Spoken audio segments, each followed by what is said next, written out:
Good morning বন্ধুরা, কেমন আছো তোমরা সবাই? আশা করছি অনেক ভালো আছো, সুস্থ আছো এবং খুশি খুশি আছো। আমরা অনেক ভালো আছি, সুস্থ আছি এবং খুশি খুশি আছি। তো রুমা ভার্সেস উৎপল লাইফস্টাইলে জানাই সবাইকে স্বাগতম। আজকের ভিডিওটা আমি এখান থেকে শুরু করলাম। সবাই ঝপাঝপ চলে আসো, ভিডিওটা প্রথম থেকে শেষ পর্যন্ত কন্টিনিউ করো। আর যদি ভিডিওটা প্রথম থেকে শেষ পর্যন্ত না কেটে দেখো তবে কিন্তু অনেক মজা আসবে। আর যদি ভিডিওটা ভালো লেগে থাকে চ্যানেলটাকে সাবস্ক্রাইব করে দিয়ে পাশে থেকে যাও বন্ধু হয়ে। তো দেখো বন্ধুরা, আমাদের গাছে ফুল ফুটে আলো আলো হয়ে আছে। তো দেখো ফুল তো ফুটে একদম পুরো গাছ ভর্তি ফুল। এই সময়টা এই সাদা ফুলগুলো বেশ সুন্দর ফোটে, পুজো দিয়েও শান্তি আছে। তো আমি দেখে তো সকাল সকাল উঠে গাছ ভর্তি ফুল দেখে আমার মনটা ভীষণ ফুলের মতো খুশি হয়ে গেল ফুল দেখে। যাই হোক, খুশি খুশি মনে বেরিয়ে পড়লাম মার্কেটের উদ্দেশ্য, কারণ মাল আনতে যেতে হবে। আর আজকে কিন্তু চড়ক, কালকে গেছে নীলষষ্ঠী, আজকে চড়ক। তো দেখো, এত একটা স্পেশাল দিন, এত আমার ভালো লাগার ভালোবাসার দিন, তবুও আমি যেতে পারি না, কিছু করার নেই। তো একটা কথা আজকে জানাবো, তোমরা ভিডিওটা দেখতে থাকো, সাথে থাকো, তবেই দেখতে পারবে। আর এখানে তো পুরো একদম সুন্দর মনোরম দৃশ্য উপভোগ করতে করতে ভোর ভোর চলেছি দুইজনা, স্বামী স্ত্রী। ঠিক আছে, গন্তব্যস্থলের দিকে, মার্কেটের দিকে মাল আনতে যেতে হবে তার জন্য। তো এখানে মনে হচ্ছে এই পথ যেন শেষ না হয়, গানটা মনে আসছে বারে বারে। যাই হোক, এই রাস্তাঘাট ঘরবাড়ি দেখতে দেখতে হট করে কেমন যেন আমার উপরের দিকে নজর গেল। ঠিক আছে, তো সেটাই এখন তোমাদেরকে দেখাবো যে কত সুন্দর দৃশ্য, কত সুন্দর। দেখো দেখো, ওফ, এত সুন্দর লাগছে না আকাশটা, আমি এটা ক্যাপচার না করে আর পারলামই না। যাই হোক, অনেক সুন্দর, অনেক সুন্দর। আর এই সকালবেলা ওয়েদারটা তো আমি আগেও বলেছি অনেক ভালো লাগে। আর যারা যারা ভোরবেলা ওঠে তারা অবশ্যই এই ওয়েদারটাকে উপভোগ করে। আমার তো রোজ দিন ওঠা হয় না, যেদিন মার্কেটে যাই বা অনেক কোনো জরুরি কাজ থাকে সেদিন আমি সকাল সকাল উঠি, না হলে 7টা 6:30টার দিকে উঠি। কারণ হলো কি, অনেক রাত্রে ঘুমাতে হয়, অত সকালবেলা উঠতে পারি না। আর যদি ঘুমটা না পোষায় তাহলে দেখবে সারাটা দিন তোমার ঘুম ঘুম পাবে, শরীরটা খারাপ লাগবে। তো এই জিনিসটা আর কি, এই যেটা এখন তোমরা দেখছো, এটা দেখানোর কথা আমি বলছিলাম।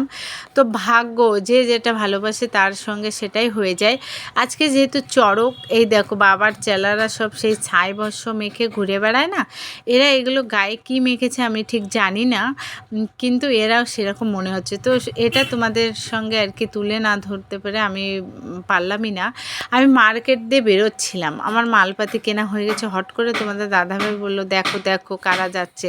তো ভিডিও না করে আর পারলাম না, তোমাদের সঙ্গে শেয়ার না করলে হয় বলো, এত সুন্দর একটা জিনিস।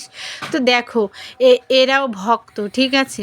দেখা গেল এর ভিতরে কোনো একজন অনেক স্মার্টভাবে ঘুরে বেড়ায়, কিন্তু আজকে দেখেছো পুরো একদম ভক্তের ভক্তিটাই আসল, একদম পুরো বাবার চেলা। আজকে ওরা বাবার চেলা সেই হিসাবে। তো আমি তো দেখে টেকে ঘুরে ঠুরে বাড়ি চলে আসলাম।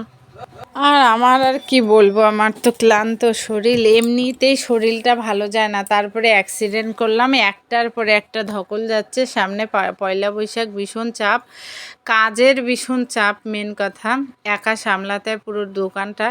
তো সত্যি মার্কেট দিয়ে এসে ক্লান্ত হয়ে গেছিলাম, একটুখানি শুয়ে বিশ্রাম নিয়ে নিলাম। তারপরে তো শুয়ে থাকলে আমার চলবে না, দোকানে তোমাকে যেতেই হবে। তার জন্য ঝপাঝপ উঠে ভগবানের নাম নিয়ে স্নান করে পুরো ফুল টুল তুলে নিয়ে রেডি হয়ে গেছি, পুজো দিয়ে নিলাম এখানে। কারণ আজকে চড়ক, আর এই সকালবেলা পুজো না দিয়ে গেলে আমি সারাদিন বাড়ি আসতে পারবো কিনা তারও কোনো গ্যারান্টি নেই। কারণ এই কয়দিনই তো বেচাকেনা, আমাদের প্রত্যেকটা যারা যারা ব্যবসা করে প্রত্যেকটা ব্যবসার একটা সিজন থাকে, ডাক্তারেরও কিন্তু একটা সিজন থাকে, সেরকম আমাদেরও এটা সিজন। পয়লা বৈশাখে একটা অনেক ভালো অ্যামাউন্টের বেচাকেনা হয়, তারপরে বিয়ে বাড়ি ঠাড়ি আছে টুকটাক হয়, আবার জামাই ষষ্ঠী গিয়ে একটা বড় অ্যামাউন্টের বেচাকেনা হয়। এক একটা আছে না, এক একটা সিজন, ওই সিজনের সময় যদি আমি গাফিলতা করি, ঢিলামো করি, তাহলে তো হবে না বলো। ওই জন্য যে কাজের সময় কাজ করতে হবে, যত বড়ই সমস্যা হোক না কেন। তো যাই হোক, এখানে আমার পুজো টুজো দেওয়া সব কমপ্লিট, এখন রেডি হয়ে দুটো খেয়ে নেব, খেয়ে যাব দোকানের দিকে। তো চলো বন্ধুরা, আমার শাশুড়ি মা কী রান্না করেছে সেটাই তোমাদের সঙ্গে দেখায়। এখানে এসে দেখলাম ভেন্ডি ভাজা করেছে, রাত্রেবেলা পনিরের তরকারি ছিল সেটা গরম করে রেখেছে, আর এখানে নিরামিষ গাজর সব কিছু দিয়ে একটা পাঁচমিশালি সবজি করে রেখেছে। আমি এখানে খেয়ে নিলাম, খেয়ে ঘরে চলে আসলাম। এসে দেখি ইনি বাবু স্টাইল চুলে করেই যাচ্ছে। এইটা ওর বাবার সঙ্গে মেলায় গিয়ে সেদিন কিনে এনেছে। আমি তো দেখো মেলায় যাওয়ারও কিন্তু আমাদের যে ঠাকুরনগরের ঠাকুরবাড়ির নাম সবাই কম বেশি শুনেছো। আর কারা কারা শুনেছো, কারা কারা মেলায় এসেছো আমাকে প্লিজ প্লিজ কমেন্ট করে কিন্তু অবশ্যই জানাবে।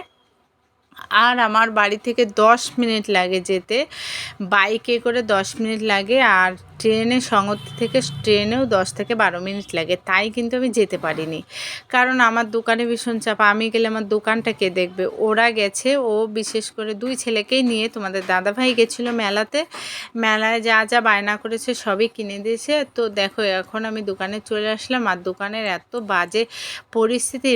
কত সুন্দর করে চারিদিকটা গুছিয়েছিলাম, আর যখন 5-7টা কাস্টমার একবারে আসে না, একার পক্ষে সম্ভবই হয় না সব সামাল দেওয়া। যাই হোক, ছড়াই ছিটে গেছে। আজকে ভিডিওটা এখানে শেষ করলাম। ভালো তো